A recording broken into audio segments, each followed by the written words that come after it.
The entire classroom went silent. The sound of scissors slicing through hair echoed louder than anything else that day. In a single cruel moment, Mia's long, dark hair, the one thing she had always been proud of, fell to the floor like shattered pieces of her confidence. It was her first week at Ridgewood High, a new city, a new school, a new start. At least that's what she had hoped for. But instead, she found herself standing in front of 30 staring faces, her hair uneven and jagged, her eyes stinging with unshed tears. The two girls behind her, Tessa and Brianna, the most popular girls in school, giggled cruelly as if they had done something heroic. "Oops," Tessa smirked, twirling the scissors in her hand. "Guess we gave you a makeover, new girl." No one said a word. Not the teacher, who was out for just 5 minutes, not the classmates who watched with wide eyes frozen between fear and guilt. Mia wanted to disappear. She grabbed her backpack and ran out of the classroom, the laughter chasing her down the hall. That night, Mia sat in front of the mirror, her uneven hair framing her red, tear-stained face. Her mom tried to comfort her, but Mia barely spoke. "Why do people have to be so mean, Mom?" she whispered. Her mother brushed her hand gently across Mia's shoulder and said, "Sometimes, when people see someone brave enough to be different, they try to break that spirit. But you don't have to let them win." Those words echoed in Mia's mind the next morning. She wanted to hide forever, but something inside her, a tiny spark, refused to give up. So instead of avoiding school, she walked back into that classroom with her head high. But she wasn't the same.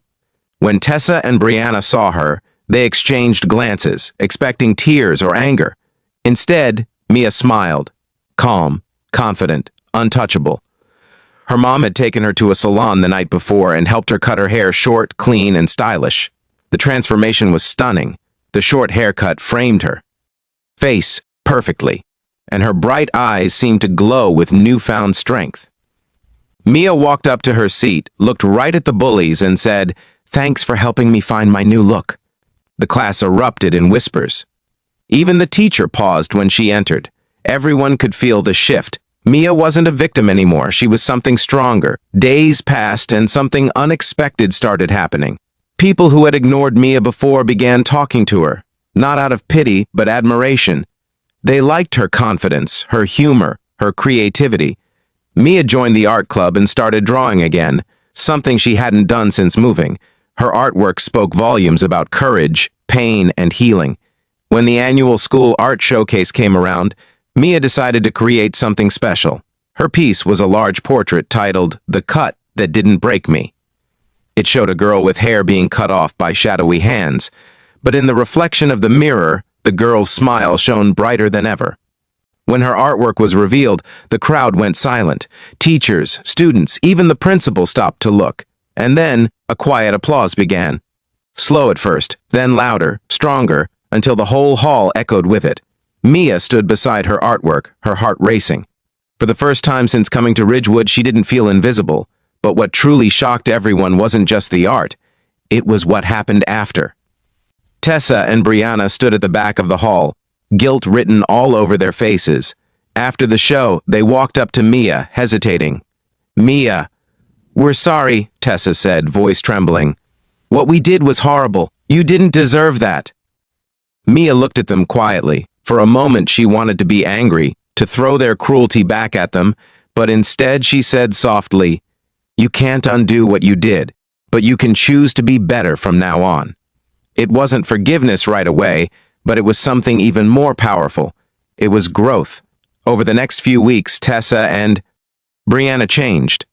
They started helping an art club, working on anti-bullying posters, and apologizing to others they'd hurt before. The class atmosphere shifted. Laughter no longer came from cruelty, but from kindness. Mia's story spread beyond the school.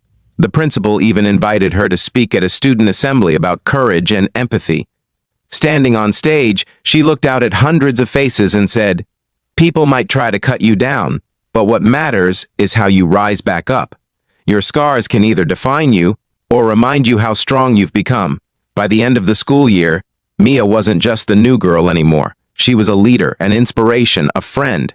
And whenever someone asked about the short hair that started it all, she would smile and say, "It's the best thing that ever happened to me." True strength isn't about fighting back with anger. It's about standing tall with grace. Sometimes the cruelest cuts reveal the strongest hearts.